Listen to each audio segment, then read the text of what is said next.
Welcome to வியாவர்ஷினி audio novels சேனலை நீங்கள் like பண்ணிக்கோங்க, ஷேர் பண்ணுங்கள், சப்ஸ்கிரைப் பண்ணுங்கள். கூடவே பெல் ஐக்கானை கிளிக் பண்ணி சேனல்ஸ் பற்றின அப்டேட்ஸை உடனுக்குடனே தெரிஞ்சுக்கோங்க. இன்றைக்கி நம்ம எழுத்தாளர் வியாவர்ஷினி எழுதின அக்னித்தாரகைங்கிற கதையோட அத்தியாயம் 11. அகரன் ஹாலில் அமர்ந்து தனது செல்பேசியில் வீடியோ கேம் விளையாடி கொண்டிருக்க வீட்டில் வேலை பார்க்கும் ரவி பதட்டமான மனநிலையில் வெளியே அங்கும் இங்கும் நடந்து கொண்டிருக்கும் வேளையில் விக்ரம் வெண்பாவை கூட்டிக் கொண்டு வந்தான். வெண்பாவின் களைத்த தோற்றத்தை பார்த்த ரவி, பாப்பா உனக்கு ஒன்றும் பிரச்சனை இல்லையே என்று கேட்க, நல்லா இருக்கேன் அண்ணா என்று வெண்பா சொல்லிக்கொண்டே தனது அறையை நோக்கி சென்றாள். அகரன் அப்போதுதான் நிமிர்ந்து பார்த்தான்.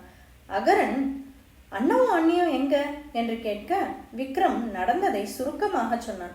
வெண்பா அகரனை முறைத்து விட்டு சென்று விட, சரி வாங்கண்ணா நாம போலீஸ்ல கம்ப்ளைண்ட் கொடுக்கலாம் என்று அகரன் சொன்னான். டேய் நீ போய் தூங்குடா, உங்க அண்ணன் விழியை கூட்டிட்டு வந்துருவான், எதுவா இருந்தாலும் காலையில பாத்துக்கலாம் என்று விக்ரம் சொல்லிவிட்டு சென்று விட்டான். ஆதி தன்னிடமிருந்து விழியை பிரித்து, நான் இருக்கேன் நீ தூங்குடா என்று தனது மடியில் படுக்க வைக்க, நீண்ட நேர அலைச்சலாலும் உடம்பில் ஏற்பட்ட காயங்களாலும் எதையும் சிந்திக்கக்கூடிய நிலையில் இல்லாததால் விழி தூங்கிவிட ஆதியும் சுவற்றில் சாய்ந்து கண்ணசந்து விட்டான். விடியல் இவர்களுக்கு மீண்டும் சோதனைகளை தர காத்திருப்பதை அறியாமல் நித்திரையில் ஆழ்ந்திருந்தனர். ஹாஸ்பிட்டலில் மித்ரன் கேட்ட கேள்விக்கு மது தயங்கிக் கொண்டே, ஃப்ரெண்ட்ஸ் கூட சேலஞ்ச் பண்ணோம், நாங்கள் நைட்டு 12 மணி வரைக்கும் தனியாக ஃபால்ஸில் இருந்துட்டு பாதுகாப்பாக ரெசார்ட்டுக்கு வர்றதா சேலஞ்ச் பண்ணியிருந்தோம். நாங்கள் போனபோது அங்கே யாரும் இல்லைன்னு நாங்கள் மரத்துக்கு பக்கம் அமர்ந்து கார்ட்ஸ் விளையாடிட்டு இருந்தோம். அவங்க வந்ததை நாங்கள் கவனிக்கல. 4 பேர் கர்ச்சீஃபில் மயக்க மருந்து வச்சு சடனாக ஃப்ரெண்ட்ஸை மயங்க வச்சுட்டாங்க. நான் சுதாரித்து எழுந்து அவங்கள தாக்குறதுக்குள்ளே 4 பேரும் என்னை பிடிச்சி மயக்க மருந்து கொடுக்க முயற்சி செய்ய நான் அவங்கள அடித்து தப்பிக்க ட்ரை பண்ணேன். ஆனால் முடியலை, கட்டி வச்சுட்டாங்க.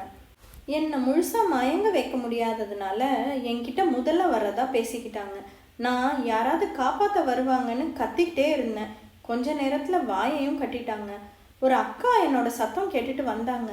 மயக்கத்தில் தெளிவாக முகம் தெரியல. அந்த அக்கா மறைஞ்சிருந்து எங்களை பார்த்துட்டு தான் உங்களை பார்த்தாங்க.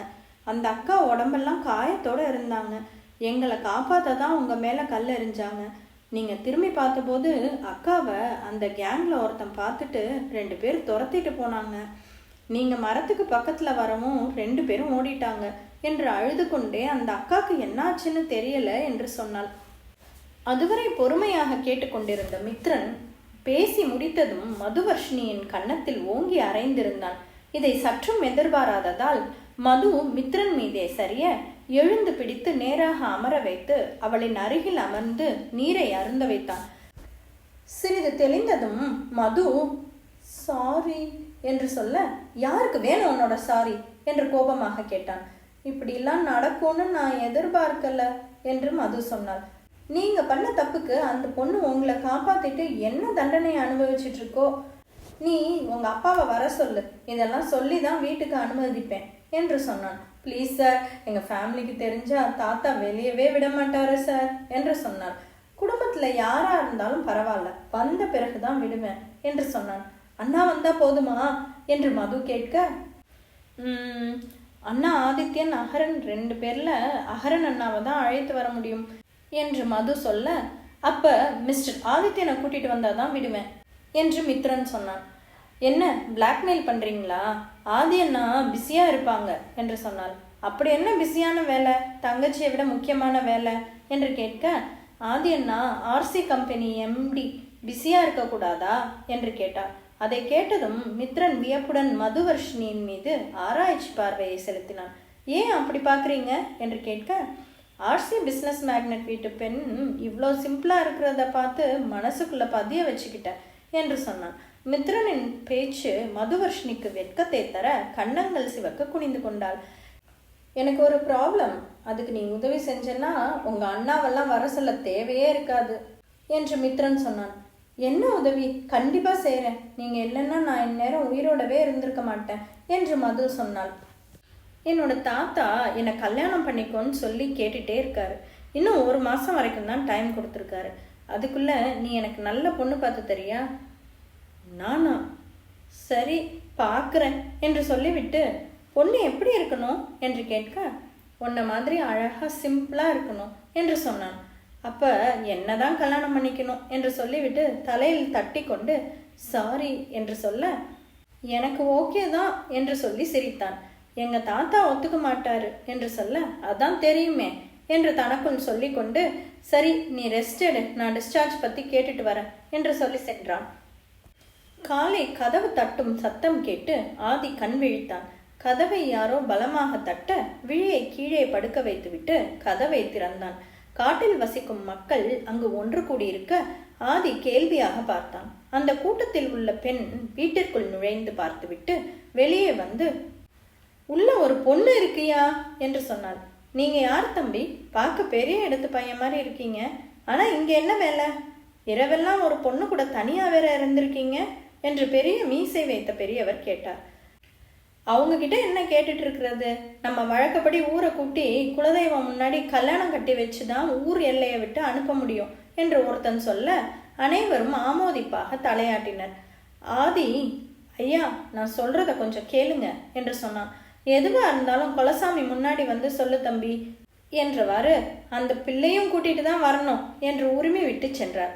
டேய் கண்ணப்பா, நம்ம ஆட்கள் 2 பேரை குடிசைக்கு வெளியே நிறுத்தி வைடா, அவங்க கிளம்பின பிறகு கூட்டிட்டு வா என்று சொல்லிவிட்டு மற்றொரு பெரியவர் செல்ல மற்ற அனைவரும் அவரை பின்தொடர்ந்தனர். கட்டையான உடலமைப்புடன் முறுக்கு மீசை வைத்த கருத்த 2 ஆட்கள் கம்புடன் குடிசை கதவின் 2 பக்கமும் நின்று கொண்டனர். ஆதி செய்வதறியாது திகைத்து நின்றுவிட்டு சில நிமிடங்களில் தன்னை மீட்டு கொண்டு உள்ளே நுழைய விழி எழுந்து உட்கார்ந்திருந்தாள்.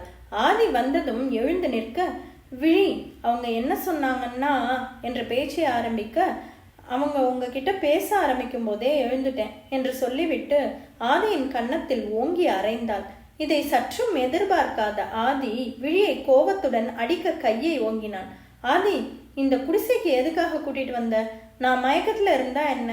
விடிகிற வரைக்கும் காட்டுக்குள்ளேயே வெயிட் பண்ணிட்டு இருந்தா இந்நேரம் அண்ணா வந்து கூட்டிட்டு போயிருப்பாங்க என்று கேட்க, இப்ப எப்படி இவங்க கிட்ட இருந்து தப்பிக்கிறது என்று கேட்டாள். ஆதி, அப்ப என் மேலதான் எல்லா தப்பும் இருக்கு. மேடம் யாரையோ காப்பாற்ற போனீங்களே, அவங்கள காப்பாத்திட்டு தான் ஓடி வந்தீங்களா என்று நக்கலாக கேட்டான். விழி, ஆமாண்டா காப்பாத்திருப்பாங்க, உன்ன மாதிரி பிரச்சனையில மாட்டி விட்டுட்டு வரல என்று கத்தினாள். சரி, இப்போ அவங்க சொல்றத கேட்கலன்னா நாம காட்டை விட்டு போக முடியாது என்று ஆதி சொல்ல, அண்ணாக்கு ஃபோன் பண்ணி இங்க வர சொல்லு என்று விழி சொன்னாள். இங்க எங்கேயும் டவர் கிடைக்கல என்று சொல்லிவிட்டு, விழி நமக்கு வேற ஆப்ஷனே இல்லை, அவங்க சொன்னதை கேட்டாதான் நம்ம வீட்டுக்கு போக முடியும் என்று சொன்னான். விழி ஆதியை தீயாக முறைத்து கொண்டு, அதுக்காக உன்னை கல்யாணம் பண்ணிக்க முடியுமா என்று கேட்டாள். ஏன், எனக்கு என்ன குறைச்சல் என்று கேட்க, எல்லாமே ரொம்ப அதிகமா இருக்கு, நான் என் தகுதிக்கு மீறி எதுவும் ஆசைப்படுறதில்லை என்று சொன்னாள். விழி ப்ளீஸ், என்ன நம்ப மாட்டியா என்று ஆதி கேட்டான். விழி இறுக்கமான முகத்துடன் இல்லை என்று தலையாட்டினாள். வெல், என்ன உனக்கு பிடிக்காது அப்படிதானே? அப்ப உனக்கு 2 ஆப்ஷன் தரேன். ஒன்று, நான் உனக்கு தந்ததை எனக்கு திருப்பி தந்தா கல்யாணம் ஆகாம பார்த்துக்கிறேன். தர முடியலன்னா கல்யாணத்துக்கு ரெடி ஆயிரு என்று சொல்லிவிட்டு தனது சட்டையை எடுத்து மாட்டினான்.